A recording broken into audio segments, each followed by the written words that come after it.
Hey, how's it going, guys? Ancient Rune here, back with another Borderlands 3 build video, and today I'll be going over my non-gun Amara build called Slamsara.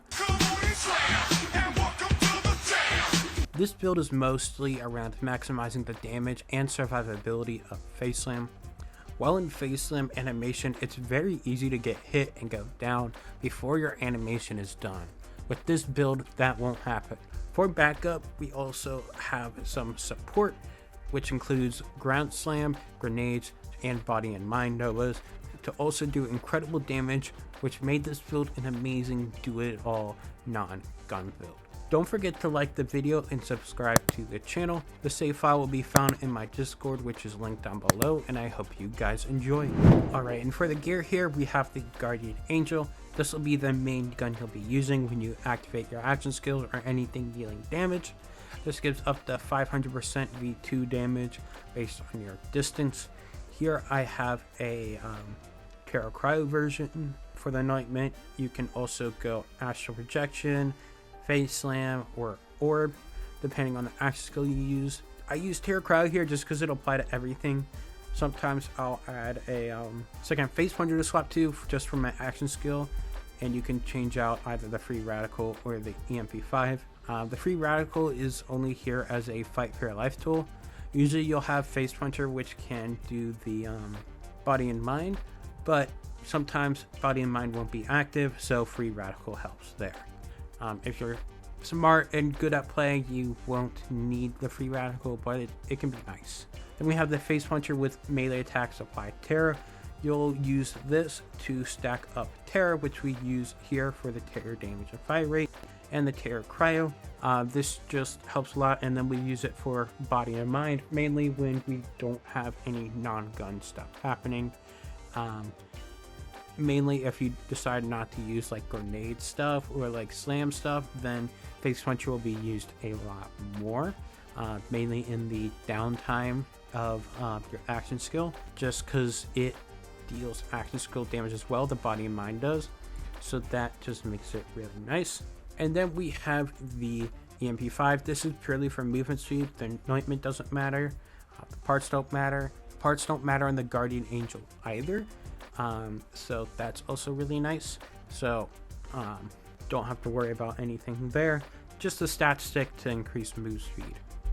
We also have an Ember's Purge, which can be nice for fight for life damage, but I find Free Radical will be a lot more consistent. And I have another Phase Puncher here. It's not on level, but it doesn't matter for body and mind damage, so this can be nice to swap to if you want your body and mind to do more damage than just having the Terror here. And then we have the Revolter. This is to give a 200% shock bonus element that applies to basically everything. It will apply to light speed, spark plug, body and mind, our action skills. It's just great as well. That's why we use it here. It gives a fire rate, but that doesn't matter here. And then we use it with action skills start to constantly break it. I use turtle parts here. This is to put your health as low as possible, to help with loaded dice and some health regen stuff we do, which I will go over soon. You mainly want to go turtle here, but in the end, Revolter parts don't matter too much. And then we have Phasecast. Phasecast is basically Mara's best class mod. There are some builds that don't use it, but Mara just has Phasecast really good all around. This is especially good for gun builds and action skill builds, as it gives action skill cooldown and also builds up our rush stacks and just our stacks here for violent catastrophe and do harm in general. You want to go with as many points into clarity as possible to get more health regen, and then you want to try and get splash radius and the health regen per point. This is to help with our super low health. As you see, we have 8,000 health here because we use loaded dice. So loaded dice makes it so we have that low health by 75%, and then our health regen of this added health will mean we'll get almost 2,000 health per second, which means in around 2 seconds we'll be over the health gate threshold, meaning we get super fast health regen there, helping us stay alive. That's how we stay alive while activating our action skill. So yeah, health regen and then splash damage or splash damage radius. I'd probably look for splash damage radius, as that just can help more with our action skill stuff, especially phase slam. You could also get grenade damage on here or action skill cooldown rate. I've messed with a bunch of different versions here, but that health regen is very important.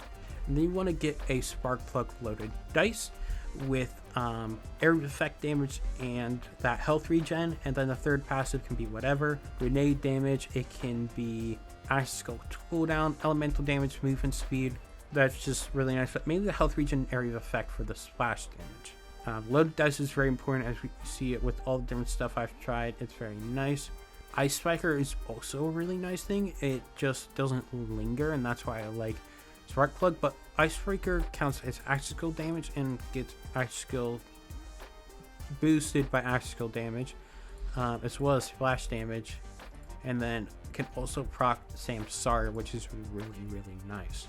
And then if you don't want to use Spark Plug, we also have Flesh Melter, Icebreaker for V2 damage versus frozen enemies, or just a Snowdrift to move around better. Then for the grenade, I like to use is the Light Speed, but you could also use something like the Hunter Seeker. For a non-damage thing, you could go a Quasar. This will help ragdoll enemies so they can't shoot at you to help with survivability. We have Mesmer to throw at enemies so they can't hit you, or its fist to increase your damage. But I mainly go Light Speed here just because it's really good. It's not that there aren't other options. Light Speed is just that good. I mean, you throw it, it breaks to multiple parts, and it has these homing projectiles, making it incredibly good. And you'll notice I go Cryo here. This is mainly so we have better freezing, because we do somewhat focus on trying to freeze enemies for Unweave the Rainbow. Then for the skill tree, we'll start in Blue Tree. We go Max Do Harm for action skill damage. We go Max Fast Hands. This is for the reload speed and the weapon swap speed, as we are swapping weapons a lot. Max Violent Tapestry. This is to help try and cryo enemies for that Unweave the Rainbow bonus. We have Transcend. This is for the crit damage. Your action skill can't crit, but your grenades and Spark Blood can, so that's why we go that here. We go 1.0 accuracy just to get down the tree. We don't go Restless because it's terrible action skill cooldown.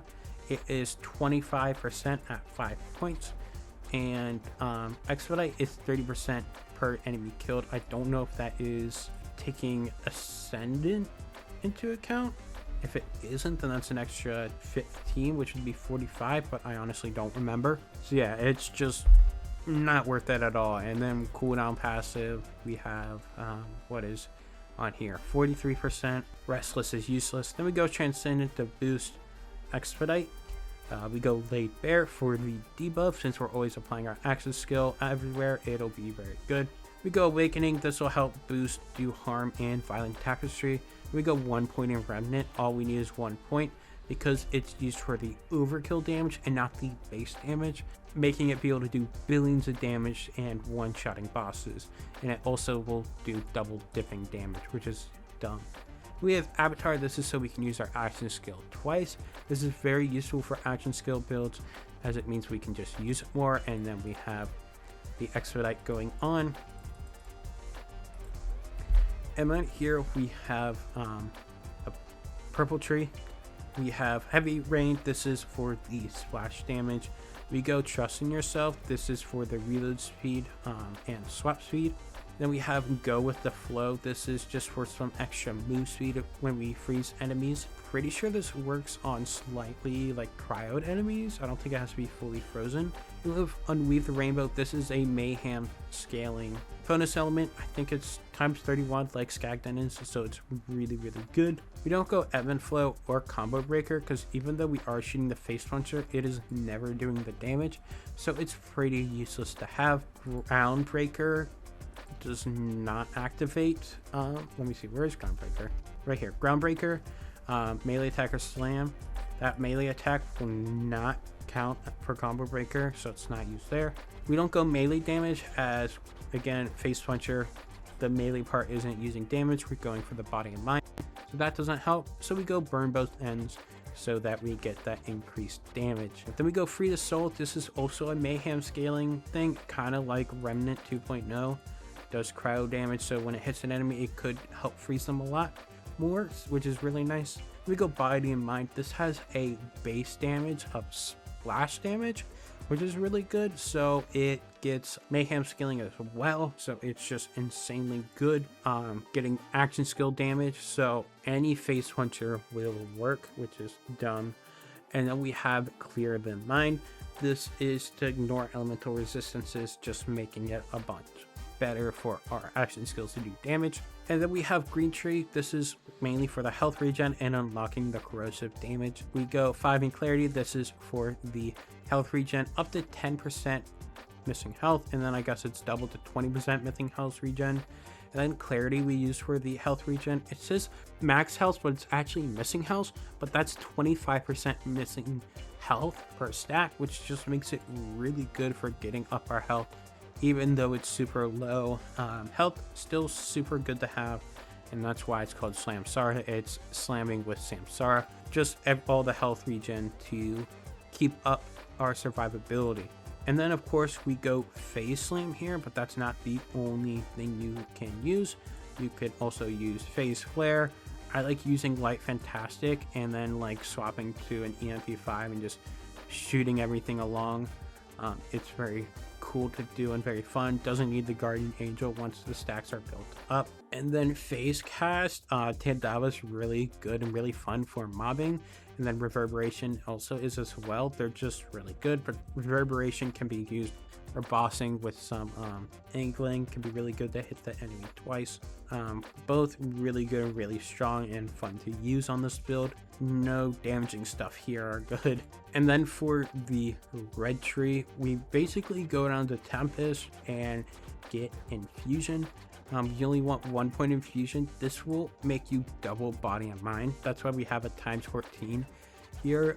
So we'll get 28 body and mind Novas going on, which is crazy, and it does insane damage. And then we just go Steady Hands for the weapon handling accuracy for the Phase Puncher, and then just 1 point in Anima, and then 5 in Tempest for the elemental damage.